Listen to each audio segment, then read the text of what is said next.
Good afternoon. How is everybody doing? Welcome to Curated Legacies. We are on episode 5. For those of you who may not know me, my name is RJ and I am one of the co-hosts here, and I help motivated investors take the money that they've earned and create more revenue. And Prill is my co-host. Hello, I'm Prill, and full time as well as part time entrepreneurs turn to me when they are feeling overwhelmed, overworked, and headed towards burnout. I just feel like you do a commercial now at this point. I didn't put the voice on. Hello and welcome. No. Exactly. So again, welcome to Curated Legacies. This is episode 5. And if you've missed any of our conversations, 1 through 4, I want to personally invite you to go back and listen to it. And if you've gotten any value or if you have any questions, Prill and I, we would love to hear from you. Tell us where you're from. We'd love to read those comments. Now, again, if you missed last week, we started our speaker series where we had a very special guest, Dexter B. Jenkins. And Yes. he shared so many different gems, right, Pearl? So many. Yes, he was great. Our first guest. We had company last week, y'all. We did. And we behaved really nicely, right? Yeah, we did. We were on our best behavior. Right. So if you missed that, like I said, he dropped so many different gems. I just want to, again, go back and listen to it. But one of the gems that Dexter left with us is he shared with us that as you go through life, you go through levels. So for example, you start here at the bottom, but you're trying to get to the top, and then you're moving to the top. So your bottom becomes the top and you just keep going on. You know what we call that? We call that growing pains. Yes. And in order to do that, you have to be comfortable with being uncomfortable. Yes. No quick fix. No quick fix. No, it doesn't feel good, but the results are definitely rewarding. But the journey, there's definitely a journey that's a part of it. Yeah. And this is something that is near and dear and close to my heart because I'm uncomfortable a lot. And especially whenever like I'm outside my house. And let me say this, not just because I'm an introvert. And also for those of you who may or may not know the difference between an introvert and an extrovert, it's really about how you recharge. So introverts, they do their best work, they recharge by themselves, they feel drained when they're around other people, whereas extroverts, they get charged up when they're around people and they feel a little bit drained when they're by themselves. So The as complete I was saying, opposite of each other. yeah. And as I was saying, so my being uncomfortable frequently is not just because I'm an introvert and I really truly enjoy my alone time, but something that I also deal with is social anxiety. And until recently, I would say maybe like the past like 3 or so years, I used to feel like everyone expected me to be like on all the time, and I felt compelled to be that version of myself. Mhm. So in the spirit of being what is it, comfortable being uncomfortable, let's unpack what it means to be uncomfortable. And RJ, I know you recently stepped outside of your comfort zone big time, and did a YouTube challenge. I did.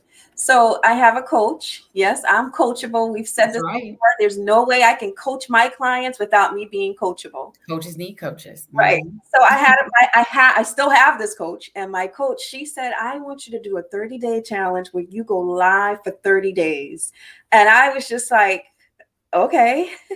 I had social anxiety. You're right. You didn't say okay. No, That's what you no, ended up. I was just like, That's this version. assignment. I mean, I don't agree with it. I don't know what I'm going to sound like. I don't know what I'm going to look like.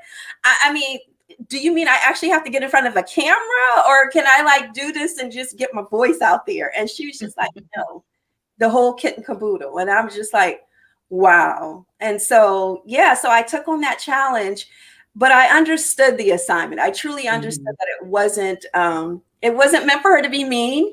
After all, I got a coach that could help stretch me beyond where I was. And that was part of the journey. So I accepted understanding that I had to be comfortable with being uncomfortable. So the challenge, it fit that bill. Mhm. What about yourself? Any challenges for you? Yeah, well, as I've mentioned before, I tend to naturally be very binary, that which is why I pay special attention to making sure that I stay balanced. And for the longest time, either I was comfortable in a situation or I felt like I had to turn on and activate, the work April. So that's the on April, as I call her. And most times it ended up being the latter. But here's the thing. So I actually I should say, work April. Like, she was easy breezy and relaxed and just so cool, all the things that I feel that I am totally not in social situations. And so I wanted to be her, but I wanted it to be natural. But was it Um, exhausting though? I'm sorry. Was it exhausting? Yeah, it would be exhausting to be like to turn, like to flip that switch. But that's what I'm saying. I wanted it not to be this huge distinction and like this huge effort to get me to go from and show up in social situations. But I didn't want it to feel fake. Like some people say, like, oh, you got to fake it till you make it. Like, I'm not with that. And it's exhausting. Like faking it takes a lot of energy. And so I didn't want that anymore. So I actually went into would have been like Q2 of 2019, intentionally challenging myself. And so I started networking, or as I call it, talking to strangers. And, and, and I began to say yes to those invitations to lunch or to grab coffee or, to go to mixers or just even to go out for dinner and just expand my circle. So I did that. I also started doing something else. And this was a huge challenge, but I started doing it specifically at conferences. And that was the exact opposite of whatever my instant thought was to do. So let me give you an example. If someone was saying something, I had a question. Instantly, I think like, okay, I have a question, but then like, boom, right after it, no, we're not asking questions. Like, we're not about to raise our hand. Don't let it be like you got to get up and go to the mic or get on the mic. Like, nope, no, ma'am. So we're not doing that. So, and if I wanted to talk to someone, maybe they said something and I wanted to give them some feedback. Oh, I really enjoyed your question, or thanks for asking it. Whatever it was, like to introduce myself, I would think to do it. And then I'm like, nope. So I started doing out of it. Yeah, I would talk myself out of it. So I went into these conferences knowing me. I know me and I know what I do. And I also know how it feels like, man, I should have done that. So that's what I started doing. If I had a question, I would ask it. If I wanted to talk to someone, then I did it. And that's what I did at all of the conferences through the end of the year into 2019. And then very similar to you, I had a coach that challenged me to go live on Facebook within our group to introduce myself. And I struggled. I mean, and that's something typically on Facebook groups, they say like, okay, like, introduce yourself, tell us. No, I never do those. And so because I did not I'm like, no, ma'am, we're going to do it. Not just that, we're going live every single day for the month of June. And that's what I did for the entire month of June. I went live and just begin to make that part of my personality again, not having this huge distinction to where it was this like large undertone. It was just, it felt a little bit more seamless. I mean, I am who I am, but it felt more seamless. And so I floated into 2020 feeling really, really good about like my social self, for lack of better terms. And even though I know that we've taken 2 years off, I mean, obviously everything came to a screeching halt. But I came into 2022, I wanted that old thing back, as they say. So I liked how I felt in 2019 and early 2020. And I use that as my benchmark for this year. Yeah. Okay. So let me remember, how I felt when I actually accepted that this was my fate, that I had to do this challenge. I remember feeling sad, scared, excited, like mixed emotions, right? Sick on my stomach, anxiety attack, shortness of breath. But the real issue that I had was imposter syndrome. I literally felt like, who do I think I am? Who's going to listen to me? Why am I doing this? how can I do this? I'm not good enough. I'm not, qualified. All of those typical symptom questions that you hear when you think about imposter syndrome. I felt all of them, every last one of them. Yeah, well, I was gonna ask you how you felt, and thank you for being like transparent and honest. And if you've seen any of our episodes, first of all, if you know us in real life, then you know that that's who we are individually. But we definitely strive to make sure that we don't just show up with these like super smiles on our faces and just try to talk at you and tell you how we made it over, versus really just between. yeah, to be real with you. Yeah. And kind of in that same vein, in the spirit of transparency, I've been on track, and I definitely feel good about the direction that I'm headed in for my own challenge that I've set for this year. Like I've been attending a few online events and in-person events, and really working towards building relationships, and building up my business and my personal network. But I have to be honest. And like I said, many times we talk about and we make reference to things on here, and we say it in the past tense because we've already worked through it. We're already on the other side of it. But something that I am currently in the process of working on, and that is feeling not only comfortable, but confident showing up on social media, and specifically LinkedIn and YouTube. Because I'm not into IG or Facebook. Like I've made my peace with that. I no longer feel any pressure to post. Like it's straight cobwebs over on my on my Instagram and my Facebook accounts. Like and honestly, I used to feel, and I remember who asked me that? I'm trying to think which coach, because and hold on. And when we talk about coaches, we're not out here coach hopping. It really is that how we mentioned last week about like staying in our lane. When you know your lane, you also know like who can kind of fulfill those needs. And good coaches, they know their lane too. So they get you to, their coaching is designed to get you from where you are now to where you want to be. And so when you have gotten to whatever that place is, then it's time to bring in another coach or to go and get some resources. You don't always have to get a coach, but just make that investment, that time and many times monetary investment to really get to that next point. Right. So I had a coach that when I was like, well, I have to post and it says it's just supposed to do, like, I got to do 11 million times. And then I got to put 2 hashtags in the post. And then I got to put 3 hashtags in the first comment carried by the third power in the square root of 10. Like, right. And I remember the coach is like, who says that? Who says you have to do that?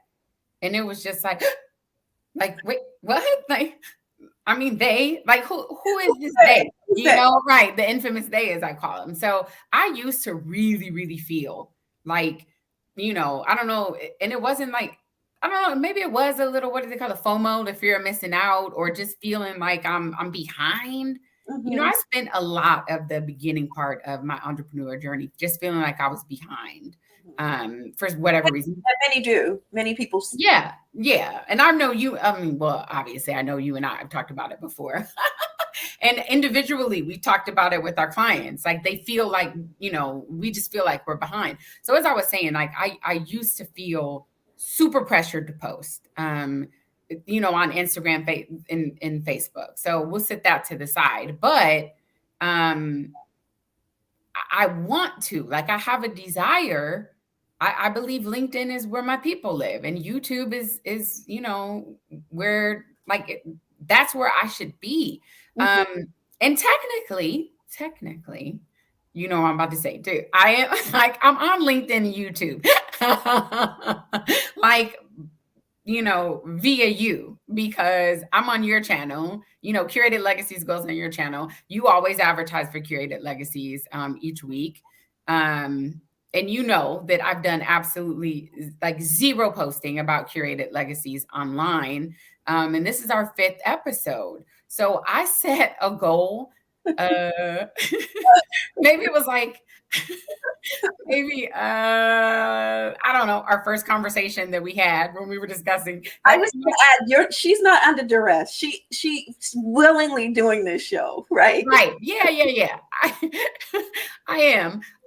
But just as far as like I have this aversion, like I to social media, and I really had to get over it. But again, being self-aware, like where am I right now? Where do I want to be?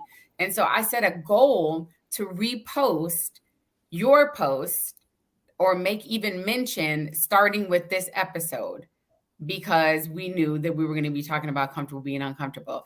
And thank you so much to our guest last week, because he gave me one more week that I was able to like put off doing it. But like I had to give myself a head start.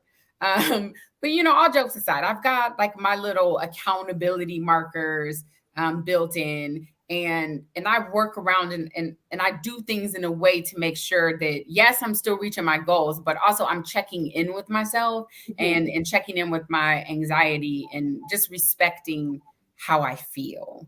But it's important to do that, because if you try and sweep that underneath the rug, you're just actually creating a bigger problem than a solution. Yeah, so it's not about avoiding, like, I'm really good at It's avoiding. confronting. Right. It's really about just the growth in moving forward. Okay, so when you kicked this off, you were mentioning moving, in order to have growth, moving from one level to the next. So let's talk about, tell me, what would you say is some of the growth that you experienced during your challenge, and even some of the continued growth now, because we're about a month out now. So what's some of the growth that you've seen? My confidence level has definitely shot up. Like, I'm very comfortable now and I have fun with it. I don't get that anxiety or how do I look or how do I sound. I'm from South Carolina, Charleston, South Carolina. And sometimes that accent is going to come out, and I embrace with it. I rock with it, roll with it. I can't control those things, right? Because I had a coach. Well, I still have this coach. This is one of the things that we sound like we got where's our spreadsheet of coaches we've had?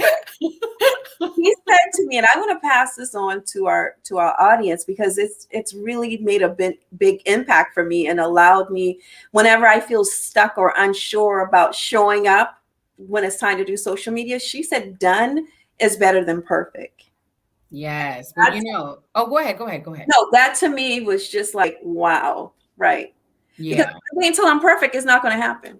No. But like if you try to do everything perfect, then like or let me say, if you're waiting to start until everything's perfect, because that's how I'm wired.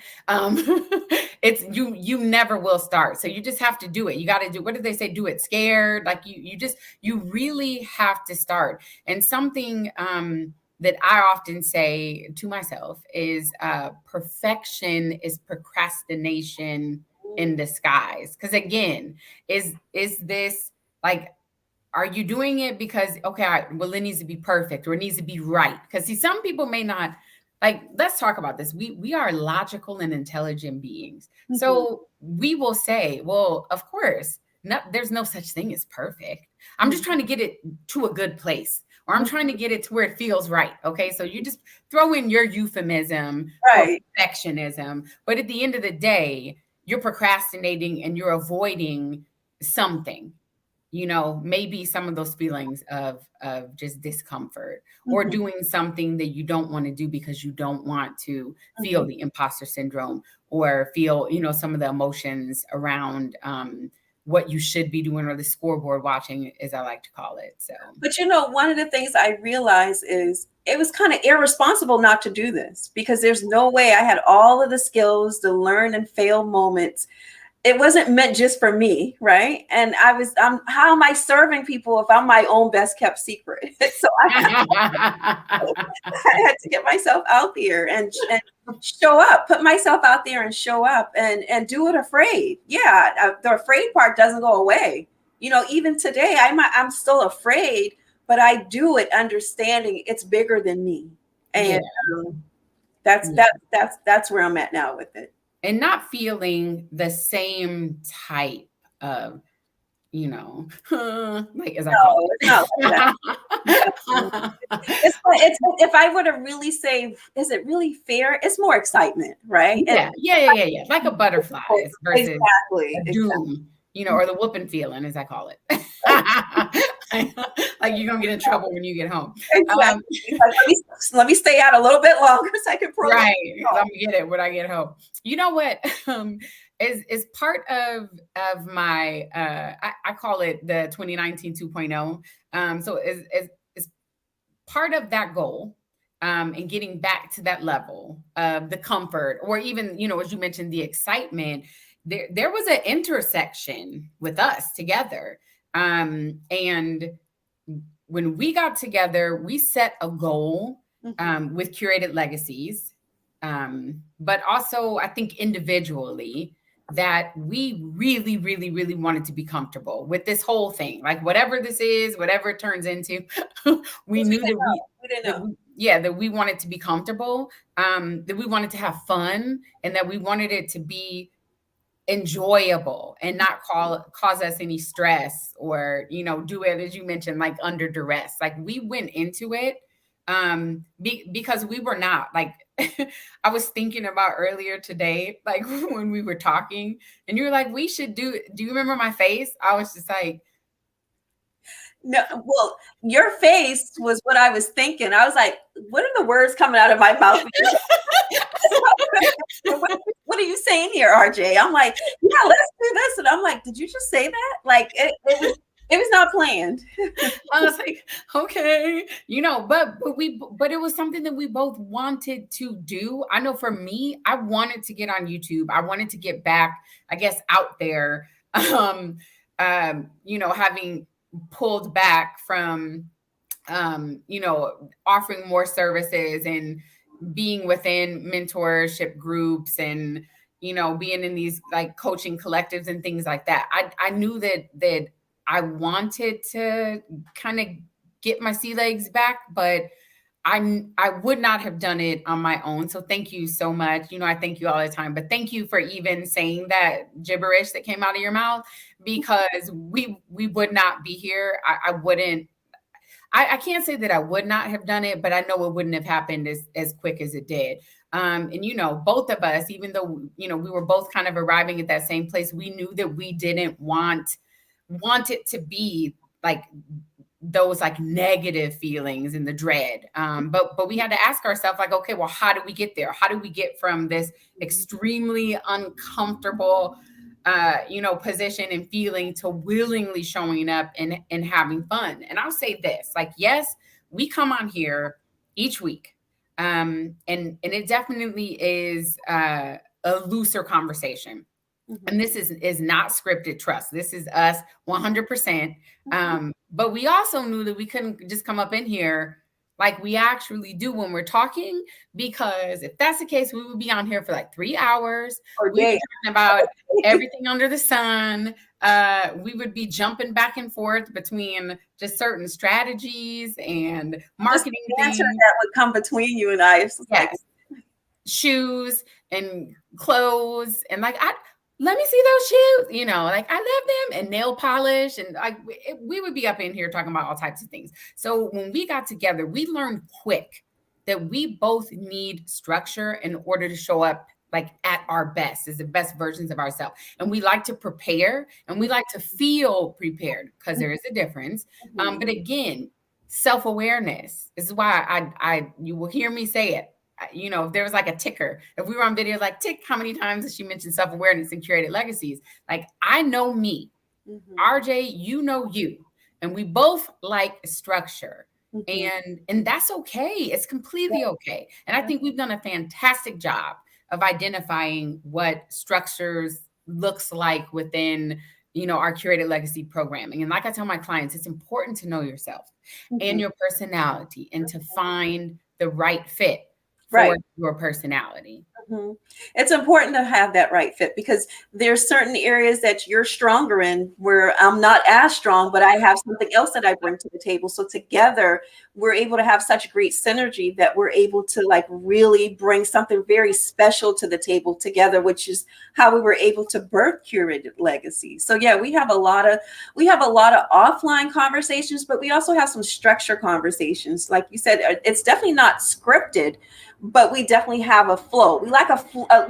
We move better when it's like some ebb and flow going on, right? I mean, Let's not talk about when that doesn't happen. Okay. oh I'm my leaving it goodness. alone. Hold on. Let me throw it away. Thank Okay. you. Put that away. No, I'm so glad. And and other people, they notice it as well. People, Yeah. yeah, I get it all. The feedback that I get, people love the energy that you and I exchange with each other. That's just infectious. Or even last week, he was like, well, you guys just do it so now. We burst out laughing. Like, oh my God. If you could see, he was privy to a few of our like little behind the scenes nuances that we have, which we're not gonna be spilling all the dirty laundry here, but we're like, yeah, that's not, don't think we like if you only knew what was going on the inside and really what it took to kind of let me not say what it took to get here because it was not like this laborious No, thing. it's not laborious at It all. really was though us like having that straight talk conversation and just being honest with you. Like as RJ mentioned, we both have our different things. Like I'm extremely neurotic about many things. And it just so happens that we aren't, as I like to say, like if she's up here and I'm here about something or vice versa, thankfully we're never both like down here at the same time because there's certain things like I could care less about that, I know are her thing. And then she knows that there's like, okay, well, I know what you're going to say. And I'm like, you already know. So, it just, again, but I had to be honest. I had to arrive to the point where I was not only honest in who I am, what I like, what I don't like, what I need, but I had to become the next iteration of that is becoming okay with expressing that and really feeling comfortable around someone and again confident enough and to have that self-assurance and say like this is what I prefer. Had neither of us done that, like I can't really think about what Curated Legacies would I mean, it's definitely required if you're going to thrive, right? Because the goal should be you should be leveling up and matriculating through different areas of your life. And this shouldn't be one area that should not continue to grow. And so it was definitely exactly. required. Yeah. Okay. Well, because we'll get to going. So as we wrap up, what are some of your key takeaways and your food for thought today? I would say if you're not comfortable speaking, you can do a couple of things. You can do Toastmasters, those are great. You can go to meetup groups and actually get up in front of the group and speak. You can do improv, that's another great one, where you can find different groups where you can be a storyteller, which is always good. And then the other thing is you can do the good old fashioned talk in the mirror. I love doing that one as well. Yes. Not talking to strangers, but talking to yourself Talking in a to healthy way. Yeah. As long as you don't answer back. Okay. and then mine would be the very first thing, know thine self. Okay. Again, self-awareness is key. If you know that there's certain situations that are going to be draining, then bookend your time. Make sure that you've got the space to be able to get ready and prepare and to recharge. Conversely, if you know that you need to be around people, then set yourself up for success and design that for your life or for whatever that social situation is. Another thing, speak life into yourself and don't allow fear or other people's expectations keep you from showing up and doing something, because you are exactly who you are supposed to be. And you are, I don't know who needs to hear it, but you are more than enough. Okay. That will preach. And then finally, uncomfortable is not the same as being unhappy. So if you really, really, truly are good with where you are, then maybe you need to think about bringing some things and bringing some variety into your space versus you needing to branch out and step outside of your comfort zone. So I just recommend that you know the difference. All right. Add to that last piece. Yeah. What you can consider is forming collaborations instead of, and that's how you crush competition. That's So right. fortunate because, Prill and I have formed a partnership where we don't see each other as competitors, although we do share the same clients. We don't see each other as competitors at all. We're collaborators. Yeah. Because what's meant for me is mine and what's meant for you is yours. And never the twain shall meet. All right. Well, thank you for tuning in today. We would love for you to join us next week, but we are going to. We have Esther. I'm sorry. Now I'm seeing the comments. They're just coming in. So before I want to say hello to Esther. She's here. She's joining us. Hi. Thank you for joining. Okay. Yes, thank you. Okay, no problem now. So, like piggybacking off of what you were talking about, the collaborations. Join us next week, and we're going to discuss how important some of those collaborative external relationships are to your success in life and business. And also, if this is your first time joining us, then we invite you to check out episodes. Where are we at? Episodes 1 through 4. And of course, feel free to let us know your thoughts in the comments. RJ? No, this has been great. Go back and like she said, go back and listen to it. Let us know if you got any value. And if you're watching the replay, tell us who you are and where you're from. We always want to hear from you. All right, this has been good. So we will see you guys next week. Okay, bye-bye.